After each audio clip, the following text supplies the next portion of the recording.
Manajemen kelas merupakan kegiatan-kegiatan yang diupayakan oleh seorang guru untuk menciptakan situasi kelas yang kondusif dalam rangka penyampaian tujuan pembelajaran yang maksimal. Manajemen kelas merupakan usaha guru untuk menata dan mengatur tata laksana kelas diawali dari perencanaan kurikulum, penataan prosedur dan sumber belajar. Secara umum, tujuan pengelolaan kelas adalah penyediaan fasilitas bagi bermacam-macam kegiatan belajar siswa dalam lingkungan sosial, emosional, dan intelektual dalam kelas. Selanjutnya, tujuan pengelolaan kelas. Tujuan pengelolaan kelas adalah penyediaan fasilitas bagi bermacam-macam kegiatan belajar siswa dalam lingkungan sosial, emosional, dan intelektual dalam kelas. Dan selanjutnya, fungsi pengelolaan kelas. Yang pertama, fungsi perencanaan kelas, yaitu proses menentukan apa yang seharusnya dicapai dan bagaimana cara mencapainya, sehingga harus membuat suatu target yang ingin dicapai di masa depan. Kedua, fungsi pengorganisasian kelas. Setelah mendapatkan kepastian tentang arah, tujuan, tindakan, sumber daya, sekaligus metode atau teknik yang digunakan, guru melakukan upaya pengorganisasian kelas agar rencana tersebut dapat berjalan dengan sukses. Ketiga, fungsi kepemimpinan kelas. Kepemimpinan adalah mempengaruhi orang lain untuk melakukan yang diinginkan pemimpin. Peran ini diambil oleh guru untuk memimpin, mengarahkan, memotivasi, dan membimbing peserta didik. Keempat, fungsi pengendalian kelas. Pengendalian merupakan proses untuk memastikan bahwa aktivitas yang sebenarnya telah sesuai dengan aktivitas yang telah direncanakan dalam kelas. Selanjutnya, saya akan menjelaskan tentang prinsip-prinsip manajemen kelas.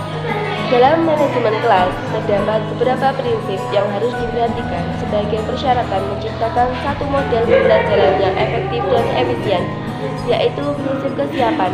Kesiapan belajar ialah kematangan dan pertumbuhan fisik, psikis, intelijen, latar belakang, pengalaman, hasil belajar yang bagus, motivasi, persepsi, dan faktor-faktor lain yang memungkinkan seseorang dapat belajar. Selanjutnya, prinsip motivasi. Motivasi adalah tenaga pendorong atau penarik yang menyebabkan adanya tingkah laku ke arah suatu tujuan tertentu.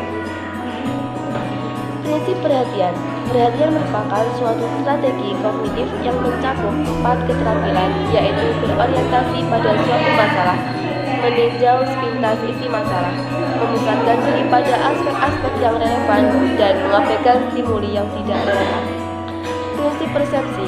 Prinsip umum yang perlu diperhatikan dalam menggunakan persepsi adalah makin baik persepsi mengenai sesuatu, makin mudah peserta didik dalam mengingat sesuatu tersebut. Prinsip retensi. Retensi adalah apa yang tertinggal dan dapat diingat kembali saat seseorang mempelajari sesuatu. Dengan retensi, membuat apa yang dipelajari dapat bertahan atau tertinggal lebih lama dalam struktur kognitif dan dapat diingat kembali jika diperlukan. Prinsip transfer. Transfer merupakan suatu proses di mana sesuatu yang perlu dipelajari dapat mempengaruhi proses dalam mempelajari sesuatu yang baru. Selanjutnya, kami akan membahas tentang pendekatan dalam manajemen kelas. Terdapat beberapa pendekatan dalam manajemen kelas. Berikut beberapa pendekatan dalam manajemen kelas, yaitu yang pertama, pendekatan kekuasaan. Pendekatan kekuasaan dalam manajemen kelas dapat dipahami sebagai suatu proses untuk mengontrol tingkah laku peserta didik di dalam kelas. Yang kedua, yaitu pendekatan ancaman.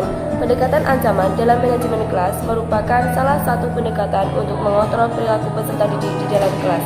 Yang ketiga, yaitu pendekatan kebebasan. Pendekatan kebebasan dalam manajemen kelas dipahami sebagai suatu proses untuk membantu peserta didik agar mereka merasa memiliki kebebasan untuk mengajarkan sesuatu sesuai dengan apa yang ia pahami dan ia inginkan, tanpa dibatasi oleh waktu dan tempat. Yang keempat, yaitu pendekatan resep. Pendekatan resep sangat cocok dilakukan oleh guru sendiri. Dalam hal ini, kita perlu mencatat beberapa hal yang boleh dan tidak boleh dilakukan selama mengajar di kelas. Yang kelima, yaitu pendekatan pengajaran. Pendekatan pengajaran dalam manajemen kelas didasarkan atas suatu anggapan bahwa pengajaran yang baik atau akan mampu mencegah munculnya masalah yang disebabkan oleh peserta didik di dalam kelas.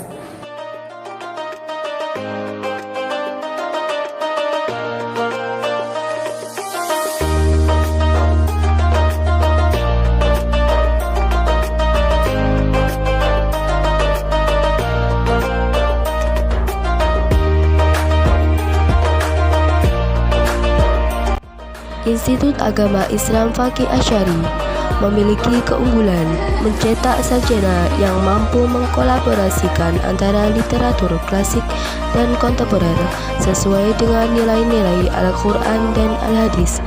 Visi Institut Agama Islam Faqih Asy'ari unggul dan kompetitif dalam pengembangan ilmu-ilmu keislaman berbasis nilai-nilai kepesantrenan dan Ahlussunnah wal Jamaah yang bertaraf nasional. Mari bergabung bersama kami di Institut Agama Islam Faqih Asy'ari menjadi mahasiswa yang unggul dalam ilmu-ilmu keislaman yang berbasis nilai-nilai kepesantrenan.